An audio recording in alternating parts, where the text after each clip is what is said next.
Chapter 16 is called The Sign. Murray arrived with the watch still in time for lasagna. He zipped down the chimney, popped out into the living room, and plunked the precious object at the feet of Kona, who was sleeping beneath Gwendolyn's bowl. Professor Albert had gone out to play bingo. "Wonderful job, dear," Gwendolyn applauded with her claws. Kona jumped to his feet at the sound of her voice. "It's here? We have it?" he asked. "Ta-da!" Murray pointed to the watch on the floor. The dog took one look and nearly burst into tears, but he knew that would be a very undog-like thing to do. "Murray," Kona said, "after dinner you'll have to take the watch up to the roof and stay there for the rest of the night until Stumpy finds you." "Right-to," said Murray. "I could use some fresh air anyway. You wouldn't believe my cousin Ralph's apartment. All those pieces of moth. Yuck!" "Did you have any trouble, dear?" asked Gwendolyn. "Nah," said Murray. "Ralph was napping, his second favorite hobby. Besides, I've been sneaking things out of places all my life."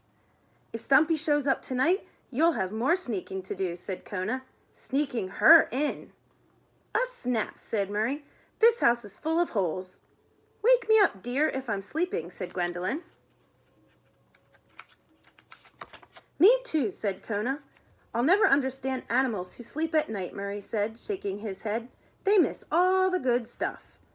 After he gobbled down a huge plate of lasagna and garlic bread, the little bat picked up the watch and flew out to the roof to wait for Stumpy.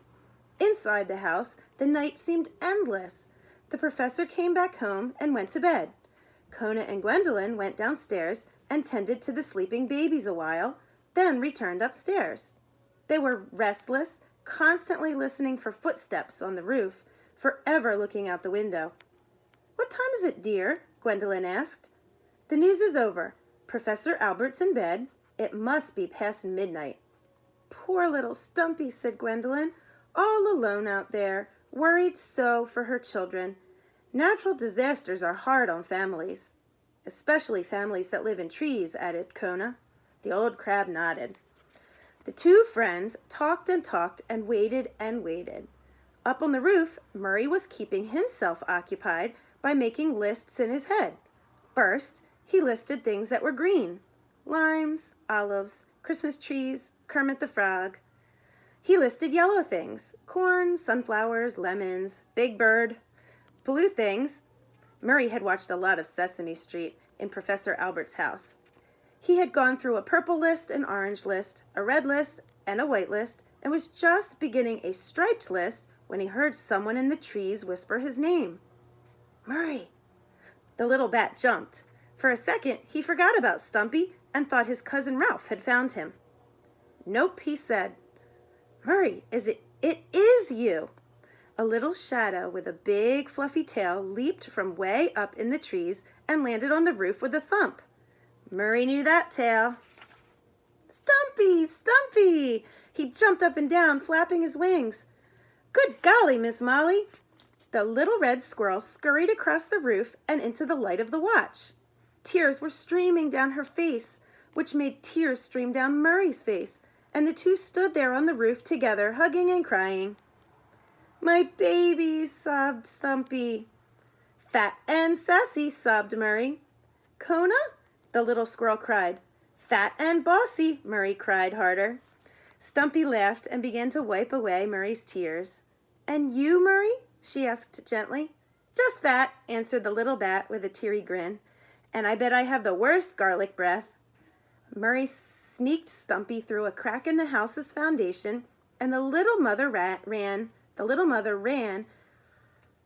straight across the basement to where her babies lay sleeping. She jumped into the box and picked up all three at once, holding them tight and kissing their little red heads. The children were drowsy, half asleep, but they seemed to recognize their lost mother, for they held tight to her with their tiny paws. Murray thought he might start bawling again, because he's so happy. Here's a picture of Stumpy, and she came and found the watch, and now she's with them. "Where are Kona and Gwendolyn?" Stumpy asked over her children's sleeping heads. "I forgot," cried Murray. "I was supposed to tell them first thing." Murray flew up the basement steps and did a snappy tap dance across the living room floor. Kona raised his big head. He looked at Murray. "Is she here?" Kona asked anxiously. With a big grin, Murray nodded excitedly and pointed toward the basement. "Stump!" Kona called. He picked up Gwendolyn, whose antenna flew at the sound of Stumpy's name, and everyone ran for the basement. The joy the friends shared in the reunion was the best treasure of all to be found on Miller Street that evening, and Kona surprised himself. He cried because he was so happy. And that is the end of that chapter.